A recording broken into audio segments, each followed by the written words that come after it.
This is the Startup Pregnant Podcast, episode 23.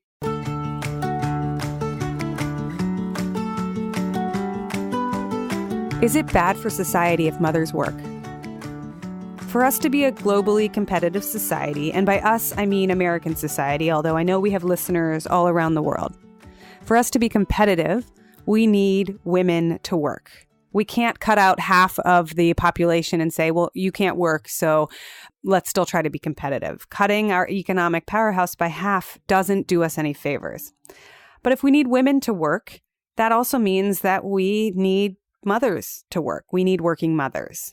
We can't necessarily be competitive if we say that mothers shouldn't work. Now, why then is the following statistic so prevalent? I learned this statistic by reading a book, and the statistic goes like this. 40% of American households, that's nearly half, almost 50%, 40% believe that it is bad for society if mothers work. Not indifferent, but they actively think that it is bad for society if mothers work. This statistic, as we'll get in on today's show, explains so much about what it feels like to be a working mother today. Today's guest, who I'm so excited to have on this show, I've wanted her on the show since I started the podcast, is Sarah Lacy. She is the CEO of Pando, and she is the CEO of Chairman Mom, and she is the author of a book that just recently came out called A Uterus is a Feature, Not a Bug, The Working Woman's Guide to Overthrowing the Patriarchy. In today's episode, we're going to talk about why it makes sense that American society doesn't offer maternity leave or paid parental leave when you start to unpack it. This statistic is at the heart of why. Why being a stay-at-home mom is a very specific American phenomenon. And if you get out of this country and you start to look at what other countries do, you realize just how weird we are. We talk about what maternal bias is and how it works against women in their careers. And I'll admit, the book made me cry. It made me cry on several occasions where I welled up into tears, and I've been speaking with other people who say the same thing. And so on this episode, I actually share where the moments in the book that made me cry. And so we're going to get into that. So here we go. Welcome to the Startup Pregnant Podcast, where we talk to creative leaders about what it means to be an entrepreneur and a parent. I'm your host, Sarah K. Peck. Today's episode is brought to you by HippoGive. HippoGive is a new app that donates your change by rounding up your everyday transactions to the nearest dollar. It gives that money to the charities and the nonprofits of your choosing. If you've been wanting to donate to the ACLU, Planned Parenthood, or to disaster relief efforts, you can use this app, and it's a piece of cake to start donating. All you need to do is create an account, choose your charities, and then set your weekly donation cap. Head over to the iTunes store and download the HippoGive app so you can get started today. As always, hit subscribe wherever you listen to podcasts, and if you have a minute to leave us a review, we would love that. If you need any of the show notes from the show, head to startuppregnant.com. All right, let's get started. All right, everybody, we have Sarah Lacy here today. She is amazing. I just finished reading her new book, and I am beyond excited to be interviewing her. So, Sarah, welcome to the show. Thanks for having me. I think this is my first podcast I've done on the book, so I'm really excited. It is an amazing book. I'm going to try not to gush too much, but I definitely cried 3 different times. And so when did you cry? Because so far, everyone who's read it has cried. And it's almost always at different parts. Oh, interesting. I think the first thing that made me cry was, it's a good, bad feeling. You know when somebody writes something that you wish you had said?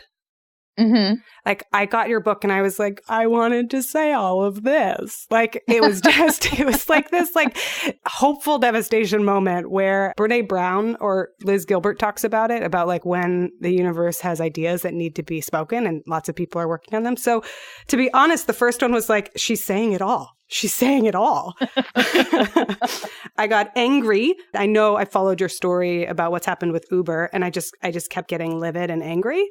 And the statistic you said about 40% of women, or what is it? 40% of Americans believe that women shouldn't be working, period? Yeah. It's bad for society. Like, that was the gutted kind of feeling. I just like, wait, stop. Are you like swear words? What is happening? So That stat, so Paul, my business partner and actual boyfriend too, as you know from reading the book, when he read the final draft, he's like, you literally have cited that stat 15 times. I'm like, because that one stat explains so much of America. Yes. Yes. And it's, like I'm left speechless sometimes. And the thing that's crazy about that stat, okay, there's a lot of stuff about sexism that's really globally universal because there's so far no other community on earth that's not a patriarchy. But what's crazy to me and very definitely American is that stat. Other countries do not have the point of view that mothers working is bad for society. In fact, in a lot of other countries, there really isn't a phenomenon of stay-at-home moms. Like that is a very specific American maternal bias thing, which was something I didn't realize before writing the book. Can you go into that and explain that for people who haven't read the book yet or are listening and they're like, wait, I don't understand even what this statistic is. Like, what is she saying? Yes, absolutely. So it was a Pew study, and it was said that 40% of American households think it's bad for society if women work. Now, if you think about that, that explains a lot of things. It explains, for one, how a lot of people were just never going to vote for a woman for president. I mean, if you think it's bad for society if women work, then necessarily do you want one running the country? You're probably going to be moved to not support that person. So it explains some of that stuff. It also explains why there's a wage gap and why people feel okay about the wage gap. I mean, it explains why we're the only industrialized nation and one of the only nations in the world, full stop, that doesn't have any maternity leave because people think it's bad if women work. Why would they give you a benefit to make it easier? It explains why maternal bias is the most overt kind of sexism women experience on the job, because a lot of employers, male and female, believe that you can't be a good mother unless you are 100% available for your children. And you can't be a good employee unless you're 100% available for your boss. And if you believe it's bad for society and bad for that woman's children if she works, then by denying a woman promotion, by not hiring her, by not allowing her to have advancement, you're doing her a favor. I mean, there literally are people who don't see it as sexism. They see it as you're helping that person out. Now, there's sexism everywhere. But if you go to countries like two that I focus on in the book, Iceland and China, super different countries in terms of how they think about women. I mean, one had a policy of murdering baby girls, and the other is the most feminist country on earth. So hard to get much different than those two. And yet, both of those countries don't really have a concept of stay-at-home moms, particularly Iceland. There's also the most single moms there. There's like 2/3 of the babies are born to single moms. And I went and I talked to about, 15 or 20 working single moms, and a lot of whom were starting companies and doing amazing things. And I would ask them, like, if they had ever, when they were growing up, when they were raising kids, knew any stay-at-home moms. And like, they couldn't think of any. I mean, there was like one woman who like thought and was like, oh, there's one woman who was disabled and so she worked part-time. And like same with in China, like when people were growing up, in part kind of because of communism and because just it's been such an explosive labor market, and in some ways also because of the one-child policy, like all the women worked. And it's like when you have cultures where there's no such thing as stay-at-home moms, the way sexism gets brought in, the rights women have or don't have in order to have economic equality are totally different than here. And so it's like, I thought because sexism was universal, this bias that mothers are weak and disabled and, should just kind of be baby machines that a lot of our country believes would also be a global universal thing. And it's not. Like, it's a very American thing, which is why we're the only country that doesn't give women maternity rights. Because if you think about it, if your goal is driving women out of the workforce because you think as a society this is a moral issue and it is bad for society if women work, the best way to do it is not allow women to recuperate or bond with their babies or anything after they have children. It is to force them to go back to work immediately because that's their most vulnerable time. And 85% of women in this country don't have any rights to any maternal leave at all. blows my mind in the worst way. Where did this belief come from? How did it grow in the country? Like, what purpose does it serve for Americans? Yeah, it's crazy. I mean, so part of this is just our breed of patriarchy. I mean, if you think, and look, you see this with the quote unquote economic anxiety that men keep experiencing in this country as women get more and more rights. There's so much data that shows why women working and frankly, men having a better relationship and a more active relationship with their children has a million benefits. I mean, has benefits on children, has benefits for employers. There's been like $5 trillion added to the GDP because of women fighting through and getting some right to work. I mean, for all the economic anxiety we keep talking about, if we gave women more maternity rights, which we know would keep more women in the workforce, our GDP would go up by trillions. So one of the things you said in your book, you write, this is a quote that I'm reading, giving the government rights to what happens in a woman's body reinforces the idea that women are only here to be mothers on demand, and it punishes them if they want a life beyond that.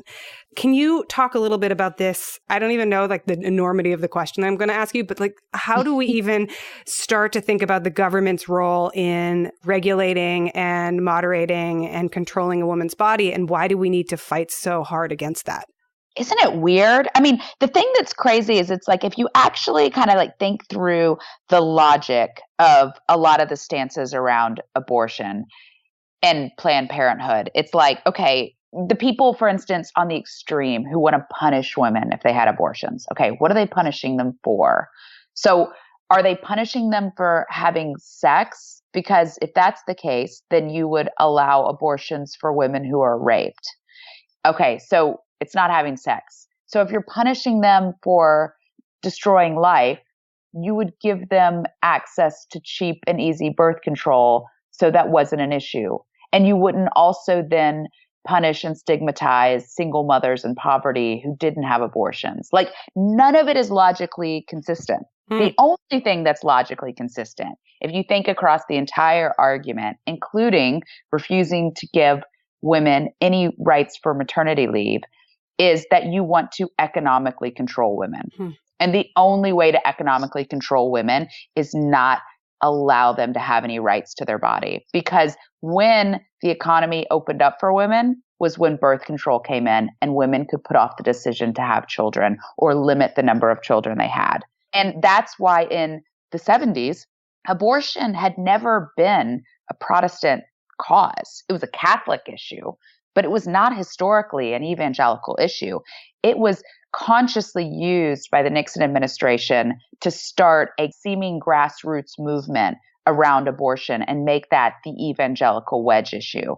And the reason that it found such a responsive audience among a lot of people was that was when birth control had opened up economic opportunities for women for the first time.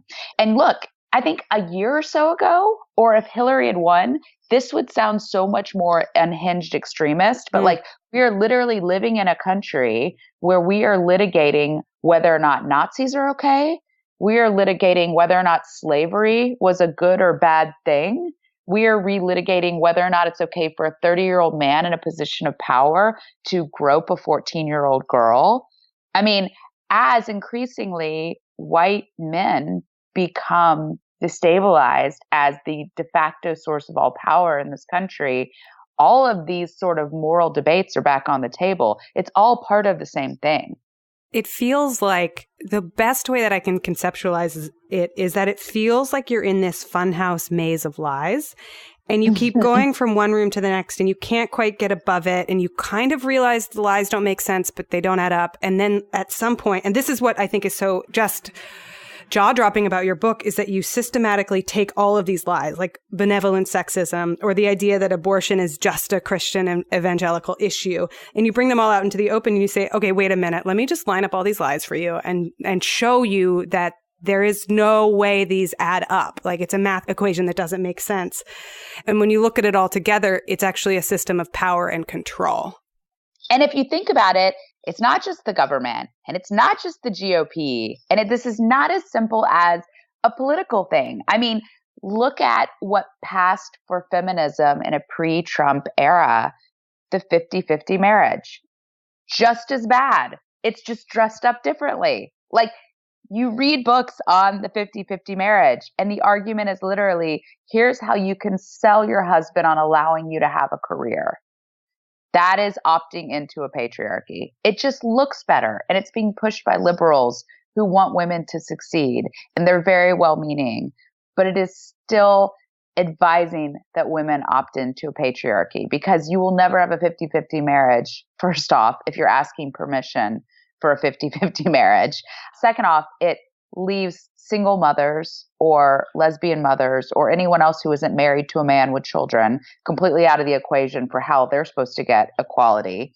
And the worst thing is just it normalizes this idea in women's minds that they have to ask anyone for anything when it comes to their bodies or their life. So the subtitle of your book is The Working Woman's Guide to Overthrowing the Patriarchy. It's a modest goal. The modest goal.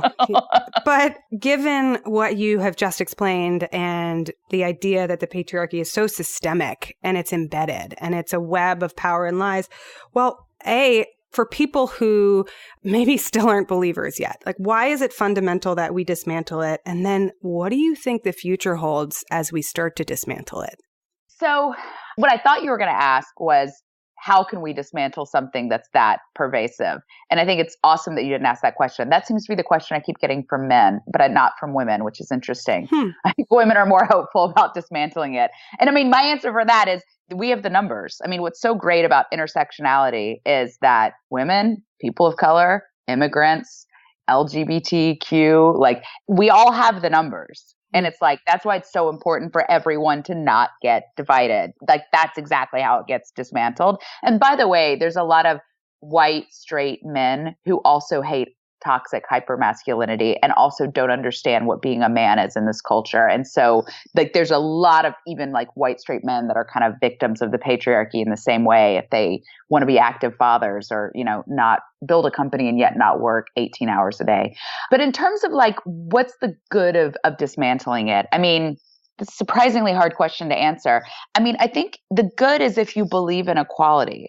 When you talk to people who feel this lack of agency or economic anxiety in our country right now, or whatever the phrase is, what they're describing is, for the first time in their life, not getting preference, and how disorienting that is for a lot of men.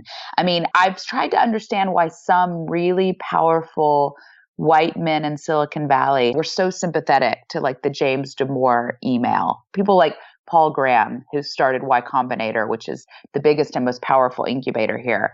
And someone else actually wrote this essay specifically about him, but about this thing, breaking it down. And it's this idea that all these men who've succeeded in a place like Silicon Valley believed that it was a meritocracy. And it was a meritocracy against other white men, you know, and they believed this. And so then they believed they were exceptional. And it's like telling people they actually weren't exceptional. And so I guess the reverse of that is why I think it's so important that we could actually live in a world where feeling exceptional and society deeming you're exceptional wouldn't have to do with your gender or your race. And I just think that has to be a net good for everybody. So what do you think is going to happen as we start to dismantle it? Do you see chaos before the next wave? What is your vision of the future here? Yeah, I mean, I think if we know anything from the last year, it's that things will continually get worse before they get better. I mean, I think what's so interesting right now is that with all the wave of sexual assault and sexual harassment claims that are coming out, that every industry in this country seems as if men are being held accountable for past actions, with the exception of the government. And that feels untenable to me. I mean, there's a very clear reason why. There's 30% of this country that just fundamentally believes racism and sexism is great as long as their needs are still being met. And it's not a religious thing. It's bullshit. It's not any of this other stuff. It is sacrificing the lives and rights of other people if you feel like your needs are getting taken care of. And there's 30% of this country that is just okay with that. But that 30% are not the people who employ Harvey Weinstein or employ Kevin Spacey or, you know, have funded binary capital, a venture firm that was dissolved because of a lot of these allegations. So you got to think, like, what does that 30% clearly have agency over in this country? And it's obviously the GOP, because that is literally the only group, the only national group where men continually keep getting away with this. And what's going to make that change? It's a hard thing to imagine, but let's hope that at the midterm elections, that's 70% of the country who actually thinks like these things aren't okay. People, not only like liberals like me, but people like my parents who are Southern evangelical Christians who voted for Hillary because they were disgusted by the Hollywood Access tape. Like, let's assume more people like that decide this isn't okay. And the 70% who isn't cool with Nazi rallies and sexually assaulting young women, let's assume they all get together. There's going to be 30% of this country in open revolt, even more than what we've seen now.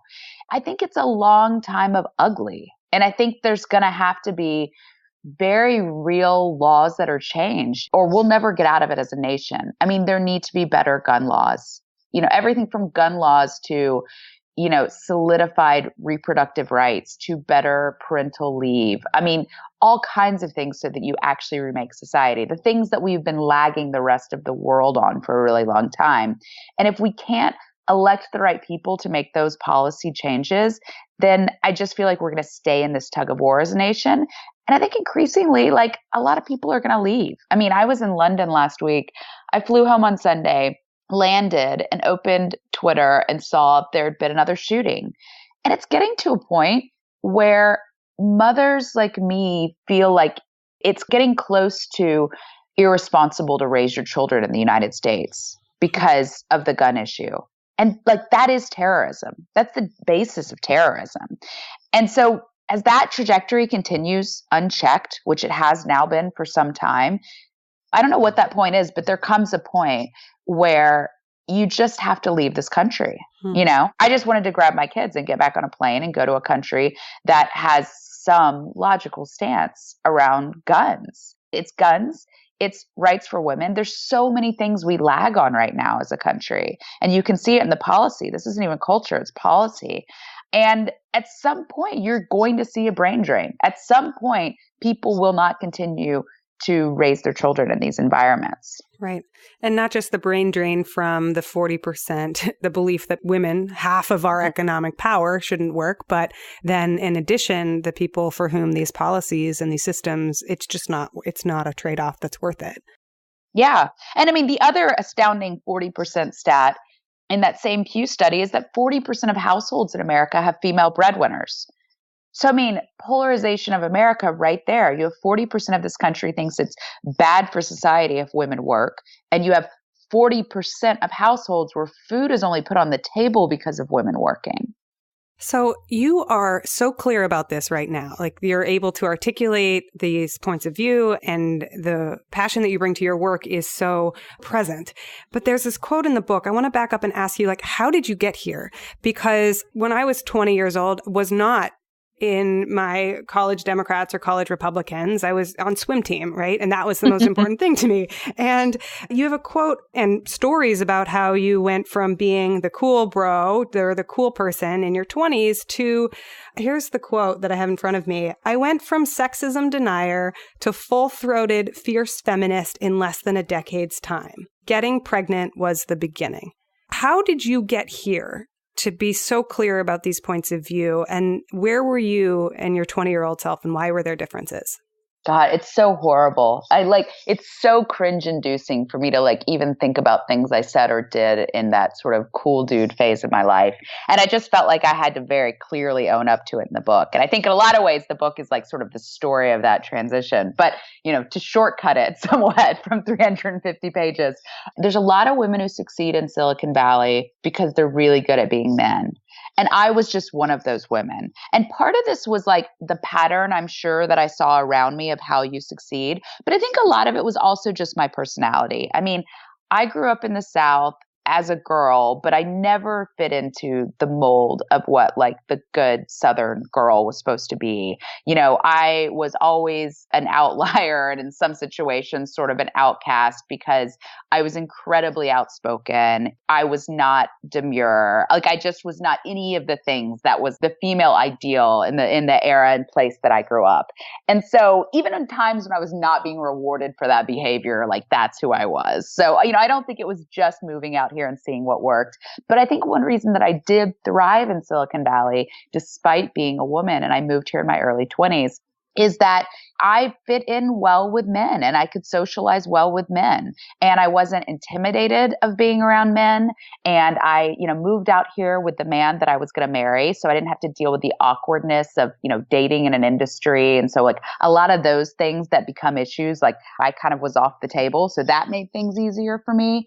And, look, I loved baseball. I could talk about sports. I could drink the same as men. I swore a lot. I had a very sort of just like male sense of humor, and I could, not be offended, and all of these things. There are ways that I just naturally fit with men, and I didn't appear to be a threat because I didn't appear like I was trying to like upend anything. And I think the more that got rewarded, I just fell into this benevolent sexism trap that I didn't even understand what I was falling into because I didn't even know what benevolent sexism was. Like, I so wish I had had this book in my 20s. Look, I had for sure was a subject of sexual harassment and discrimination. And, I was still a woman. There was still a lot of shit I experienced. But, I kind of chalked it up to like, this is paying your dues. This is life as a woman. This is just something you have to expect being in this industry. And beyond that, I didn't feel like it had really held me back. I was still able to succeed. I had a lot of amazing mentors. I was able to raise funding when I set out to build a company. In fact, I took my newborn fundraising with me, and I still had an oversubscribed $2.5 million seed round, which was huge for a journalism company. I mean, I had a lot of benefits, and I had a lot of mentors and supporters. There's a lot of men who pay to read what I have to say about tech. And yet, look, I'm sure a lot of that is also because I'm a white woman. Every knock you have against you takes you out of a patriarchy more. But I think a lot of it also was, I was not one of these women in my 20s who was jumping up and down and calling this industry sexist. And when I would talk to women who said they were denied opportunities because they were a woman, I was the kind of woman who would say, well, like, look, I mean, I've just found a way around it. Like, you just need to work harder. You just need to be better. You need to network more, whatever. I didn't grasp the enormity of the problem because I was lucky enough to be a white woman who socialized like a guy, who was able to build connections. And I thought that should be everyone's experience as a woman. And it wasn't until I really had kids. Even though I felt that way, I didn't like being a woman. I didn't see benefits to being a woman. I had a lot of shame in being a woman. There were things that like I hated about it. And it really wasn't until becoming pregnant when I was 35 that I felt like I unlocked this like power of being a woman. And for me, it was very like physical in terms of pregnancy. I mean, I had amazing pregnancies and I felt like a superhero. I was in awe that this whole time, this body that I resented and hated so much and felt so much shame over and everything else was able to like produce life and just knew what to do. It was like, I feel like I fell in love with being a woman for the first time during that pregnancy, as much as I fell in love with my child. And that was so powerful. And then when I became a mother, it's like, oh my God, you do feel this thing of like this cliche of like, I could pick up a car and throw it over my head. I mean, you have this like power of emotional, ferocious, protective love and intensity that you can just like put into different things that I just never experienced before. And it was just like my, skin was vibrating. It's very different than this idea of strength that men have. I was always one of these people growing up that people would always be like, oh, they would always talk about how I had balls. And like one of my nicknames in college was balls of steel. And like, that's just the supreme compliment that a man can give to a cool girl. when I became a mother, it was like strength was no longer about pent up male sexual aggression. Strength was about loving something so much that you can destroy anything in front of you in order to protect that thing. That's so much more exciting and exhilarating and powerful for me. And it was like this emotional range of what I thought was happiness and what I thought was fear and what I thought was sadness before were all limited in this narrow band. And becoming a mother just exploded that. Like, I feel like I was living within 10% of myself before. And I don't say that to mean that everyone has to become mothers or you'll never live your full self. I don't believe that at all. But for me, I was so in this cool dude trap. It was the only way that I fully became into my power as a woman. I mean, you write something about how you went from trying to hide your chest to breastfeeding in a meeting, and that experience of 180 of a full just cycle of transformation from this one place to another. It's phenomenal. Yeah. There's so many reasons I wanted to write this book, but the biggest reason I wanted to write it, at a time I really didn't have time to write it or anything else, was I just wanted my children to understand when they were older, like what they did to me and how they transformed me and what they meant to me. And, I had them during this insane time. I mean, my son is 6, and over the last 6 years, I had my job stolen while I was in labor. For the first time of living in Silicon Valley, had the confidence to start a company and, have raised now, millions of dollars from some of the most famous investors around the world.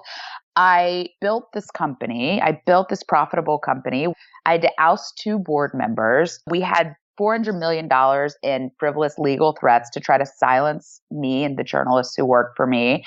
The largest company in Silicon Valley history tried to destroy me by going after my family. I got divorced and became a single mother. It was an insane 6-year period. People around me, men, kept saying, I don't know how you're doing this with children. And I was like, you don't understand.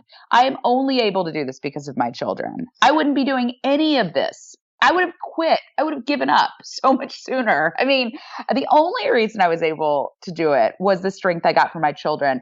And like, if no one else read this book, I mean, thank you so much for reading it and having me on your podcast. I don't care if anyone else reads this book. Like, I want my children to viscerally, when I am still in like the moment of rawness, understand how just their very existence could have so transformed their mother and given her so much strength and power and everything else. I mean, people thank me for everything Pando's written and the change that we've had in certain corners of bro culture. And it's like, they should be thanking my children, not me. I think this is just such an important point, because then in your book, you talk about the irony is that if I'd known I was going to start a company, I would have never gotten pregnant. And there's this like relentless fear mongering of women of like, pick your career or your children, pick your career or your children, like tick, tick, tick, time is ticking. When what you are saying here is that you just said it, you said like, I had the confidence to start a company. Can you talk about how this transformation actually led you to start this company and maybe why you didn't have the confidence earlier? Yes. So the first thing was, I think like a lot of women, I mean, there's a reason that, Lean In is called Lean In. And it's because like women start taking themselves out of the workforce. And this is one reason I called the book A Uterus is a Feature, Not a Bug, Not a Baby is a Feature, Not a Bug. Because a lot of the things that I write about in this book impact you because you have the power to create life. It doesn't only impact mothers. And, a lot of women do. They start taking themselves out of roles well before having kids. And I think I did the same thing. If I thought I was going to be having children, this fear, all of these lies that I believed that becoming a mother would make you weak and emotional and distracted, you just couldn't do as much work and you'd have this biological imperative to be with your children. I mean, the way this is described to women, like pretty much from the time they start their periods until they have children, is almost like an invasion of the body snatchers kind of thing. I mean, it's sort of horrifying. And I was terrified And it's like you have all these women who are telling you this is going to happen. You have society telling you, every movie, you have all this stuff telling you this is going to happen. And then everyone also follows it up with, you just have no idea. You just have no idea. You can't know. You just can't know. You can't know until you have children. Like, you just have no idea. And it's like, okay, well, apparently there's this thing that is going to absolutely devastate and destroy and change every single thing that I consider myself. And there's no way at concept where I can imagine what that is before it happens. So like, of course you're terrified to have children. And it's like, I would have thought it was economically rash of me to raise money and hire people if I was planning on having children, because I believe this very, very pervasive lie. I just think I would have never done it if that was even in the cards for me. And so part of it was, once I had Eli, and, I say in the book, it's like those scenes in movies where you're like diffusing a bomb and like you don't know which right wire to cut is. And it's like, the countdown is coming. I have 1 second. I need to just cut a wire and hopefully it's the right one. And like the character kind of braces and like nothing blows up. Like I feel like that's how the end of my pregnancy was. And, Eli came out and like, lo and behold, I was still me. Like there was nothing that had changed. And this was pronounced to me because I had to go to China 6 weeks after giving birth. And literally, I was at dinners with people in Silicon Valley, the great liberal meritocracy, we support women of Silicon Valley. And major billionaire VCs would say things to me like, there is no way you're going to get on a plane after you hold a baby in your arms. And I was like, you're literally telling me that a conference I've spent 2 years planning for TechCrunch. We were doing our first Disrupt in China. I had booked the entire lineup. I had spent years planning this thing, something that's this major professional goal and source of pride I've spent years on. You're telling me the second I hold a baby, that the ambition to do that will be wiped from my personality. This was literally what people were telling me, to the point where I had a $100 bet with someone on whether or not I would do it. I mean, it's like, this is how you're conditioned. Of course, you're not going to start a company. And of course, there's wouldn't fund you if you were, because this is what they believe about you. Like, it's crazy. And so when this bomb was diffused and I got on the plane to China and it was fine, it was like, okay, that was step one of the confidence so I can start a company, because I didn't feel like there was this looming existential threat to who I was. This whole thing I'd been sold of this great disability of womanhood, and I was a woman, like it or not, was a lie. So that was kind of step one. Step two was I had this great crucible where I had to make a decision because my job got stolen while I was in labor. And I had the option to go back to TechCrunch and command any salary and pick whatever job I wanted and have this really easy, cushy life, or I could start a new company. And looking at this baby who I was so in love with, who was looking to me for everything, and I was going to be his female role model of what was right and what was wrong in the world and what we do as a family and how we handle adversity. I'm looking at this baby's eyes and I'm also thinking, I'm going to be away from this kid for like 50, 60 hours a week to like rebuild a property for AOL. Like, that's awful. And I'm also looking at this kid and thinking, this is this first major inflection point of he looks at me for like, what you do in this world. And, he's not going to remember this one, but he's going to remember a ton in the future. And it's like, who am I as his mother? And I was not someone who was going to let someone steal my job and go back and work for them. And it just was so clear in a way that it never had been, because I guess part of it wasn't about just me anymore. I mean, one of the women that I write about in my chapter about like powerhouse New York single moms is this woman, Jennifer Justice, who's amazing. And, she's a lawyer and she's one of the most confident people. It's so hard to imagine her having a crisis of confidence. But she says at one point, like, a lot of women, me included, don't negotiate for ourselves. But, I am a lawyer and I'm an amazing lawyer. And like when she became a mother, she had 2 new clients who were her children. And so sometimes it's like you don't have enough confidence to do something for yourself, but that maternal love means you do it for your children because you represent this bigger thing. And so I think like taking that risk away, but also having that awesome responsibility, like that's the biggest things that give me confidence. And then as your children grow up, you just don't care.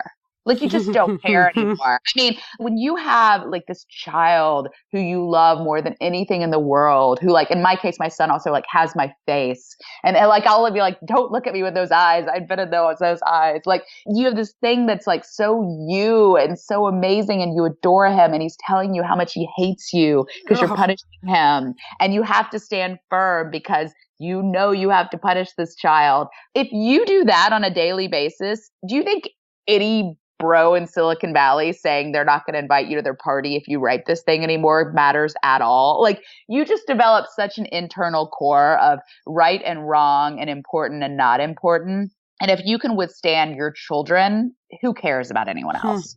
I don't know if you know the writer Courtney Martin. Have you ever heard of her? I haven't. She wrote this essay for On Being with Krista Tippett, and she says when you come home from the hospital with that little pink and blue striped beanie, she's like, it's the biggest bullshit detector ever. Like you just, and I think what you're saying here that's so interesting too is it's not whether or not you're going to leave the job or come back or do things that you're passionate or not about. It's whether or not like you wake up and you're like, that was a waste of time. Yeah. I just have an elevated sense of ability to detect bullshit. Yeah. Which is why like mothers are so productive. It's like talking about some bullshit drama at a company just never happens anymore. Like this is not worth my time. This is not worth a moment of my time. And it's like, you know, there's studies, which I cite in the book, that show that mothers have more productivity than any other employee and retain it through the rest of their career because you're just changed. And women who have more kids get that much more productive. I mean, there's so much science and data to show why motherhood makes women so much stronger and so much better. It's insane that like still our society doesn't believe it. Well, and there's two parts to that, right? Like this chapter, not all moms have the luxury to build a company, but all moms have the skills. When you talk about like just what tremendous skills that women have. Like if you're a breastfeeding mother and you've been pumping, you've been trained in project management, for example. But like you done, you don't need the PMI certification. You've got it. But the other part that I thought was really interesting, and correct me if I'm paraphrasing this, was that mothers do take a hit in productivity in those first, is it 2 years? But on the whole, go ahead. No, it's first couple years. Like they didn't really look at that as granularly as I would have liked. I mean, in my experience, it was until they got in preschool and my kids went in preschool at 2.5. But yes, but it's only a 15% hit in productivity. So you can think about it like doing an MBA that will make you better in your career, the whole rest of your career. Right. But then you have an increase in productivity for the next 30, 40, 50, whatever number of years you're working. And that benefit, that gain is so much greater than the fractional hit that you might take during the specific year when you have a baby. Right. I just thought that was so interesting because the myth out there about, oh, you're not as efficient or you're distracted or all of that, you basically called BS on that as well, which was so wonderful to see. And again, this is one of the reasons that like allowing women to have maternity leave is so important because you never feel like it's more undoable than that moment when you first come home with a baby. And it's like if you give women a certain amount of time to adjust to that new normal, then it's not a problem. But if you force women to stay in the workplace or leave at that moment, again, if you want to deny women economic opportunity, it's a brilliant, brilliant playbook because you are picking their very weakest moment because from then on, they will become super productive badasses. Better and better and better. Okay, so then I have a couple more questions I want to ask you. And one of them is when we look at the world of work and the fact that a lot of it was built for the masculine, by the masculine, for a world in which men were working and women weren't. And then we layer on top of that, in the startup world, the funding is controlled by I think it's 94% of men, and women get less than 15% of funding for startups. My question is, how do we get out from under this huge tidal wave, this huge inertia of the direction that it's heading? And how do we start to shift those tides? So yeah, it's actually, the stats are actually worse than that. It's 15% it's even worse. It's 15% if a woman is a quote co-founder. And so what happens a lot of time is there's someone in marketing and someone says they're a co-founder in order to look like they have more diversity. So it's actually worse. So I think it's important to look at is women who are CEOs. And if a woman is a CEO of a startup, they get less than 3% of the money. Jesus. Yeah. So in terms of how we change it, I mean, there's two ways. American business is driven by greed and fear. Greed hasn't worked. And morality, just, if you believe business is driven by morality, let's just dispense with that as well. Like morality hasn't worked. But greed for sure hasn't worked because we've spent 4 or 5 years giving people tons of stats on why diversity and gender inclusion would lead to better investments, lead to stronger companies, lead to higher GDP, lead to more profits within companies. I mean, there's so much data on this. And so this industry that everyone justifies, for instance, funding someone like Travis Kalanick by saying, well, all we care about are returns. Well, okay, when it comes to inclusion, they don't. So greed hasn't worked. So all there is now is fear. And I think that's a lot of what you're seeing in the world right now. I think that's a lot of what you're seeing in Silicon Valley, where it is now going to be an issue of if you misuse your position of power in order to sexually harass women, then women are going to come forward and you're going to lose your fund. So it now, unfortunately, has to get down to fear and people calling you out and saying, why don't you back more women?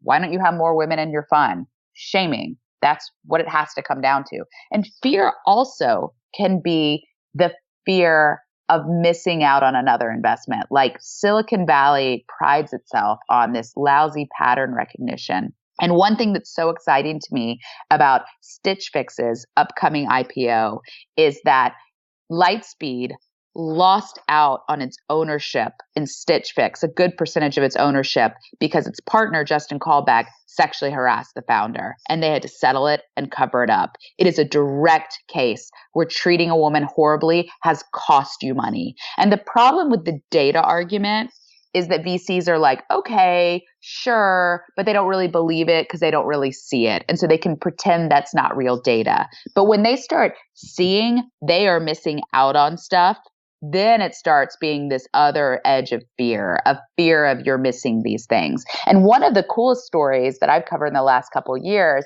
is the rise of Kirsten Green, who is a venture investor who no venture firm would have ever hired, because she didn't have this sort of, bullshit playbook for what you were supposed to be in order to become a venture investor. Never mind, most men don't have that either, but when it comes to women, they have to for some reason. So she would have never been hired by any venture fund. So she raised her own fund, like pretty painstakingly, and it was pretty brutal.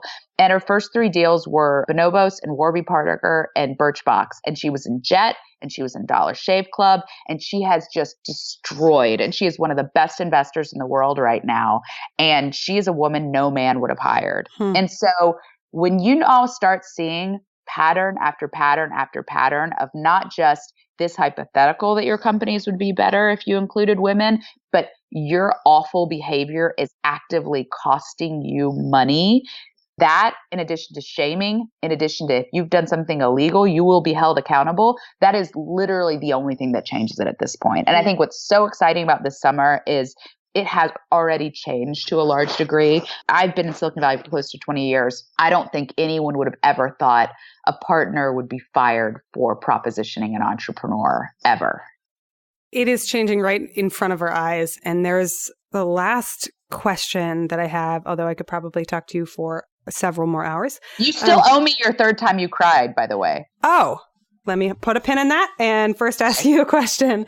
Recently, really recently, a couple of days ago, there was an article called The End of the Cult of the Founder. And I feel like over the last 20 years, we've been seeing the popularity of startups and the mythology of this young, single, white, male tech founder, and particularly, popularized by the writing of Paul Graham and others. And what's coming to light now is that we're not seeing this as truth.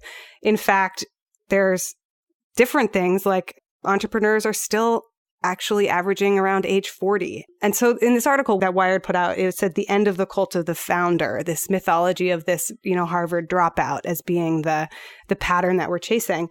Given that we are a storytelling species, if you will, and we kind of cling to these narratives about the myth of this lone hero, is there a different narrative that you see that's going to take its place? Like, how do we move from this story and what do you see as the future stories? Well, I think what's hard, it's going to be a really, really long process because what's difficult is that whole idea of the cult of this young dropout founder was popularized. The same stats were there about, most founders are 40. Like that, none of that is new at all. And the reason that no one cared then, and the reason that a lot of people still don't care now, is because Silicon Valley is a weird place. Like, I said earlier, like the stat that to me makes sense of motherhood bias is this stat that 40% of households think it's bad if mothers work.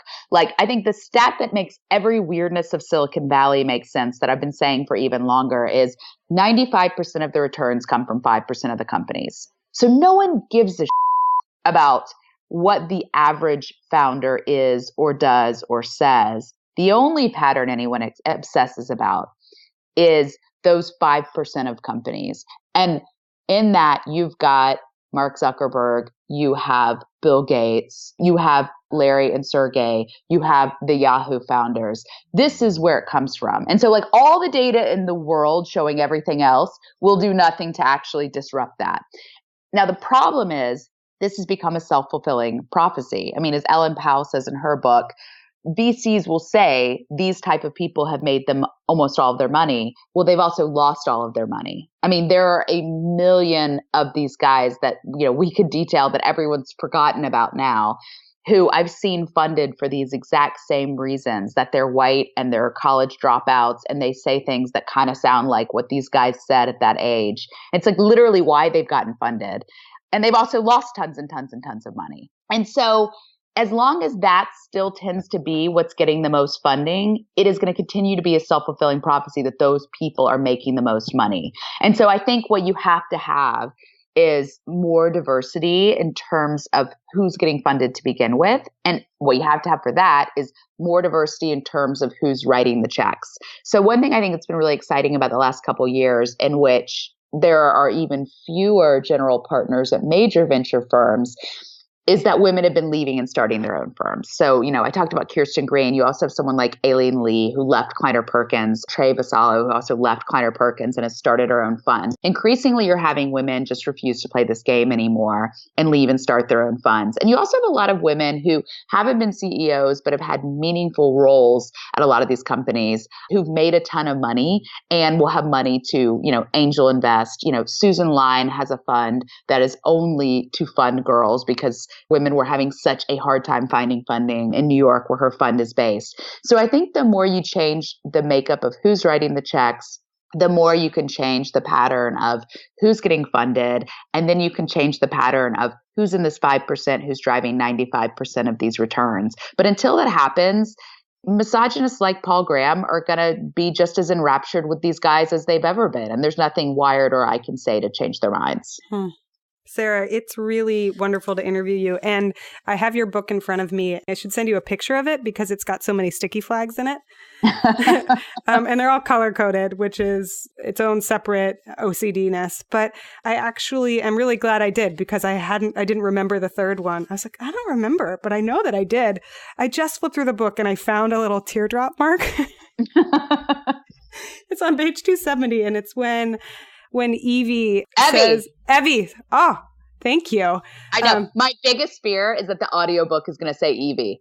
No, you'll correct that. Literally, I've corrected it 15 times already before it's even come out because I will wake up at 3 a.m. Like literally one of Evie's first sentences was she was playing with her stuffies in a corner, and I heard one of her stuffies correcting the other stuffy and going, "And not Evie, it's Evie." Oh, that's funny. Evie, when you guys are at the Women's March, and I've got this highlight here. It says, I don't see any women, Mama. I only see people. I know. She's ridiculous.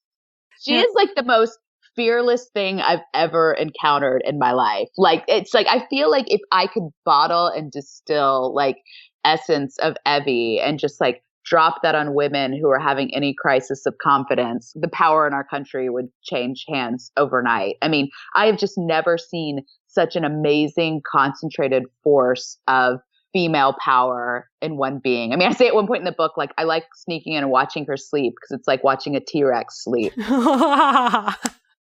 That's funny. That's really funny. Sarah, thank you so much for taking the time, and tell everybody where they can find your book and the full title and where they can find you on the internet to tell you you're awesome. Okay. So, and also you can find me and tell me that I'm awful, because I get that constantly every day too.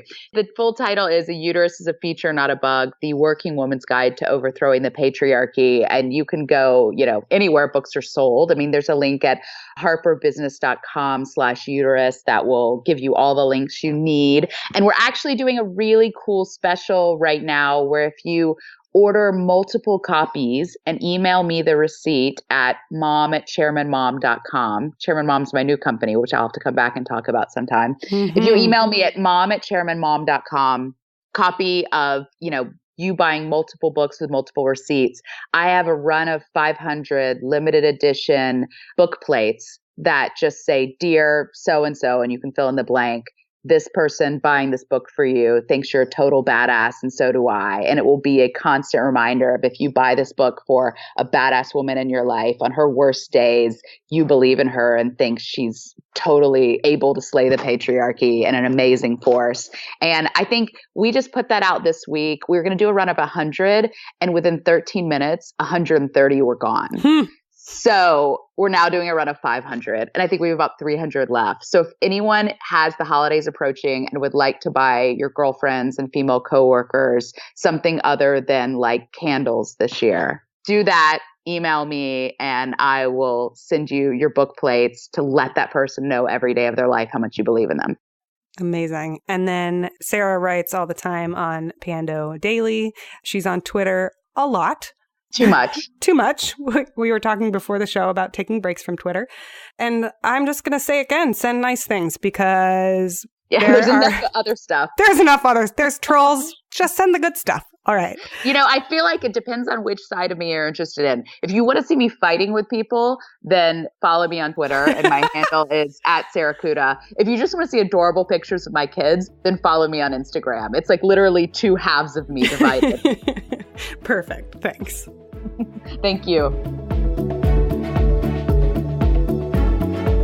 Thank you so much for listening to this episode of the Startup Pregnant podcast. If you have a question or a comment about the show, head to startuppregnant.com for all of the show notes, episode quotes, and more. We have weekly blog posts and a lot of bonus resources all over at startuppregnant.com. If you want to support the show, the best thing you can do right now is hit subscribe and then leave us a review. And if you'd like to become a sponsor, go to startuppregnant.com/sponsors to find out more. Thank you so much, and I'll see you on the next episode.